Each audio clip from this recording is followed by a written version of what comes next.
live from WTVO Rockford and your home team. Eyewitness News at 6 starts now. A man is killed after a fire breaks out at a Rockford motel. What we know as the investigation continues. A class project turns into an opportunity to grow the game. It was a beautiful day to be out on the baseball diamond and on a day that honors one of the greats. Plus, families learn all about the resources the community has to offer. A local partnership celebrates the Week of the Young Child Cooperative. Good evening, I'm Taylor Castro. Thanks for joining us tonight. One person is dead after a fire at a Rockford motel. Crews were called to the Travel Lodge Motel on 11th Street around 2 p.m. Saturday for a possible electrical fire. Firefighters got to the scene within 4 minutes to find light smoke coming from one of the rooms. A small fire was extinguished. A man in the room was confirmed to be dead at the scene. His name is being withheld while family is notified. No other injuries were reported. The cause of the fire is under investigation. In Boston today, 2 ceremonies remembering the victims of the Boston Marathon bombing 10 years ago. Families of those killed and several survivors walked slowly to the finish line, laying wreaths. Later, thousands, including many marathon runners, gathered for a ceremony honoring the victims. 3 people were killed and more than 260 injured when 2 pressure cooker bombs went off in 2013. The 127th running of the Boston Marathon is on Monday. Filing late or not at all could cost you. The tax filing deadline is Tuesday. The IRS places a 5% penalty each month on unpaid taxes. That penalty applies to up to 25% of the taxes you owe. The feds also know what you owe, and they have access to your work W-2 or 1099 statement. You can ask the IRS for help filing on time or for a payment extension. The Senior Citizens League says America's seniors are likely to get smaller cost of living increases to their Social Security checks in 2024. The smaller adjustments come as inflation begins to cool off. The group says cost of living increases may add up to only 3%. Adjustments are based on the Consumer Price Index and wage earner information. 2023's cost of living adjustments were 8.7%, the highest increases in 40 years. Today is the 76th anniversary of Jackie Robinson breaking the MLB color barrier, becoming the first African-American player to take the field in the MLB. He started at first base for the Brooklyn Dodgers on April 15, 1947. On this very fitting day, some local kids got to learn a little bit more about baseball. Rockford University student athletes put on a free clinic today. Our Nicole Delgado was at the Boys and Girls Club complex in Loves Park to check it out. And Nicole, they got to learn all aspects of the game. That's right, Taylor. From pitching, hitting, and fielding, today 50-plus kids stepped onto the diamond to learn the fundamentals of the game of baseball. We're just trying to get the youth together to make sure, they get as much knowledge of the game as possible. Regent Elite Baseball started as a class project, but it became more than just a project. Rockford University senior Jonathan Leon says it turned into an opportunity to provide knowledge and skills to the local youth in the sport of baseball. I feel like that's the best time to work with them, make sure they can take it as far as they can, whether it's college or being a professional athlete. Kids ages 6 to 14 take to the field at the Boys and Girls Club complex in Loves Park, learning drills from pitching, hitting, and fielding. Keen Murphy and Mason Montalongo are on the same baseball team at the Boys and Girls Club. They tell me they are excited to learn more about fielding. What do you love most about baseball? You get to make friends. Fielding. My dad hits balls and I catch them. Parents are equally as excited for the kids to have this experience, learn some new tricks, and develop their skills even further right before the season starts. Oh, this is wonderful, especially the great that Rockford University provides their great athletes to be able to come out and teach the kids the fundamentals of the game and engage with them is really cool because they're seeing it from a collegiate level, and several of them will strive to play college baseball, and they all have the dream for major league, so this is a start that gives them that goal. Yeah, it's really great. These guys volunteer their time, help the kids out. Jonathan hopes through this clinic, kids will not only learn new skills, but develop a love for the game of baseball.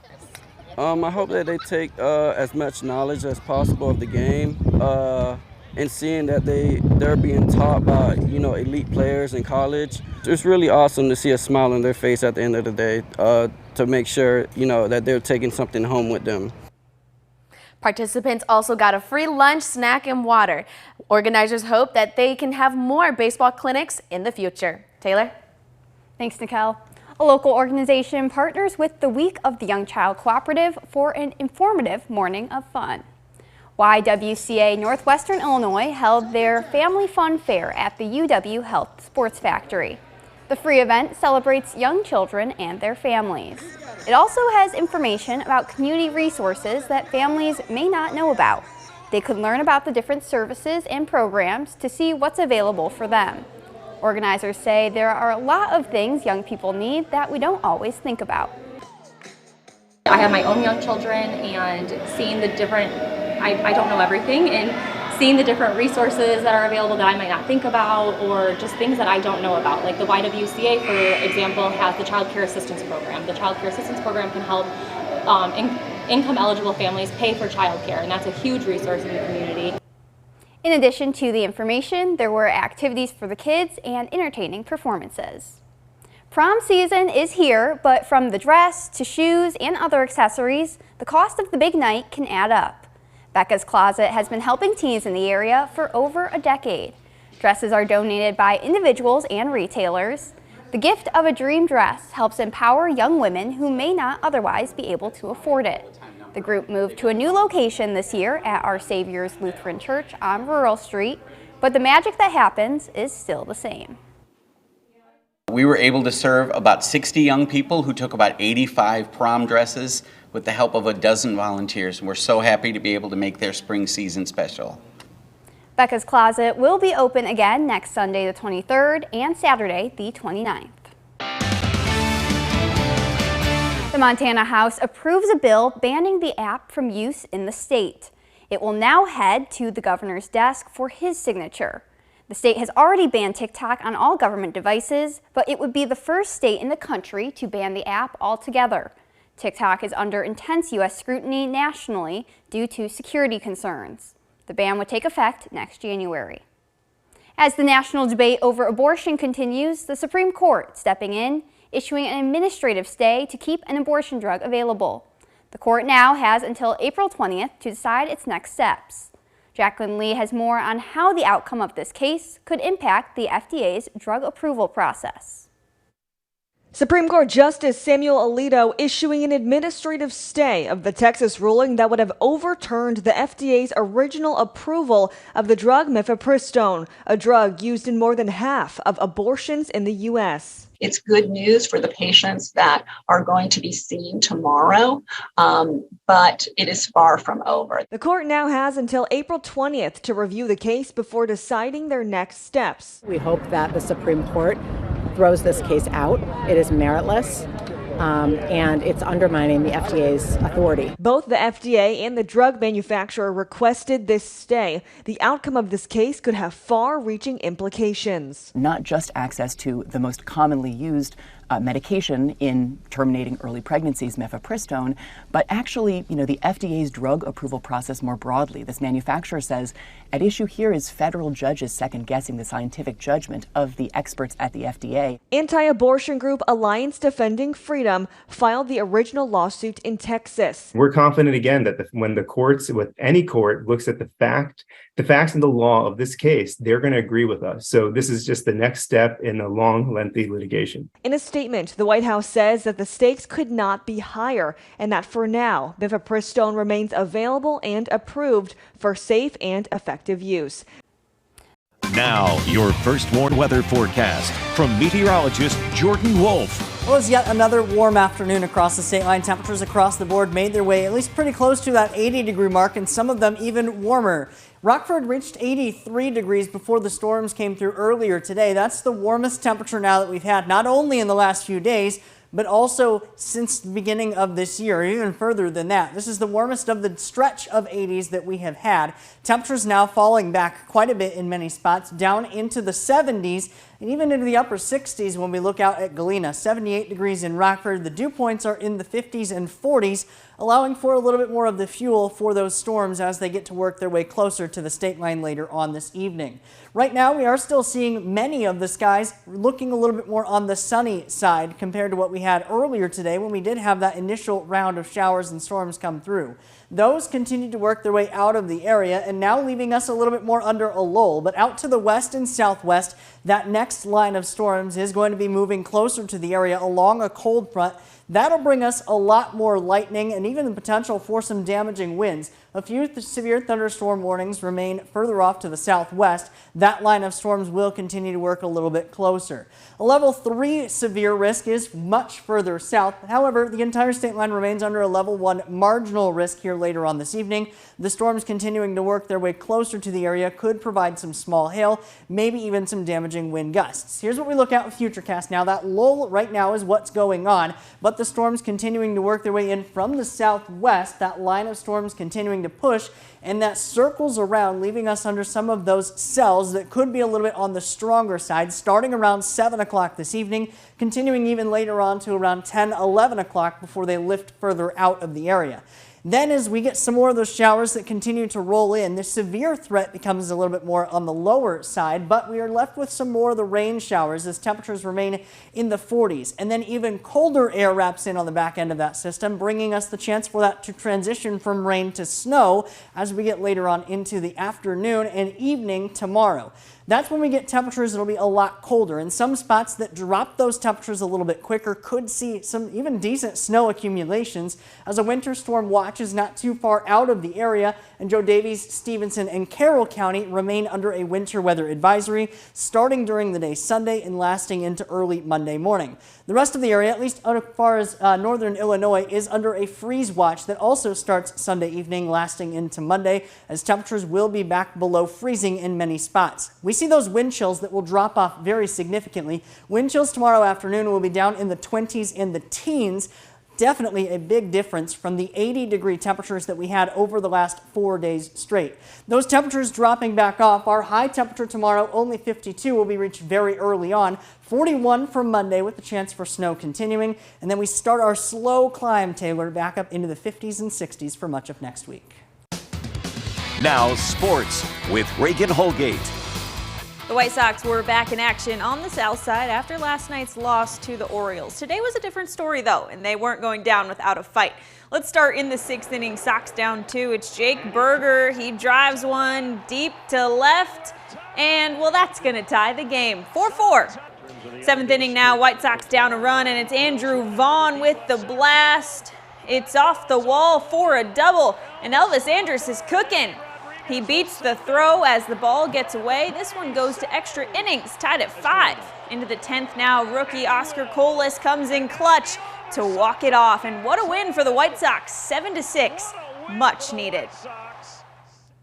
More action from around the league today. The Brewers played the 3rd of this 4-game series in San Diego, but can't get the bats going.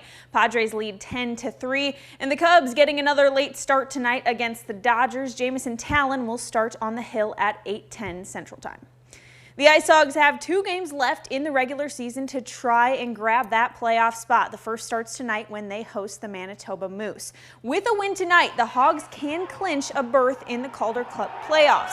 The Hogs have overtaken the 4th place spot in the Central Division with 77 points. The Iowa Wild trail by a point in 5th place. Rockford leads the season series with Manitoba at 4-3. They grabbed a much-needed win last night in Grand Rapids with goals coming from Lucas Reichel and Isaac Phillips. But tonight the focus is win and you're in. We knew we weren't where we wanted to be to start the game and just a little sloppy at the blue line with turnovers and stuff. But, we stuck it out. That's a playoff win, and some games you're not going to feel the best, but you got to find a way, and we're proud of ourselves. You're not really thinking about it when you're playing the game, but you know it's an important game, and everyone desperately wants the 2 points. We want to move up in the standings. So, it's just definitely in the back of your mind. Orangeville native Tessa Janicki and her Team USA teammates had a big day today in the semifinals of the Women's World Hockey Championships in Ontario, Canada. Janicki scored her second and third goals of the tournament, her first one coming early in the third period on a rebound. The United States was leading at that point 7-1.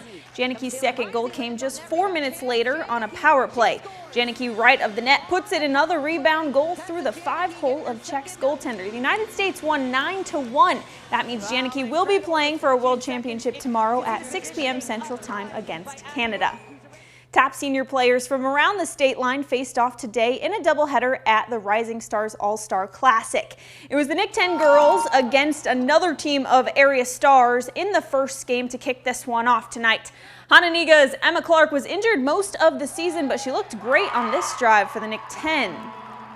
Dixon's Ella Govig comes back with a spinning basket for the area stars. Then it's Sycamore center Evan Carrier. She drives the baseline and gets a lay-in for the area stars.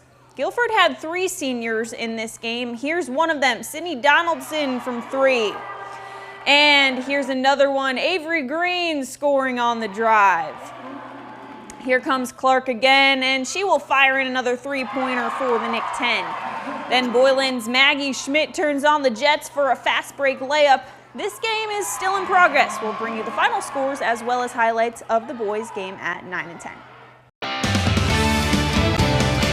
Well, we're going from shorts weather today to breaking out the winter jackets again tomorrow. Yeah, it's like welcome to the Midwest. I feel like we should get used to this by now, but somehow people still don't get used to it, and we have these extreme temperature swings, and once again we have another one. We made it up into the 80s today, but we are in for some big changes with a cold front that comes in later on here this evening. The first one, interactive radar from Rockford Auto Glass and More. There is a little bit of a lull for storms at the moment, but some stronger storms could work their way a little bit closer to the area over the next couple of hours or so, so remain weather aware here later on this evening. That cold front then cools us down into the 50s overnight, down into the 40s for most of tomorrow afternoon, bringing us with it snow, but we gradually warm back up into the mid 50s and 60s next week. Thanks, Jordan. Thank you for joining us. We'll see you at 10.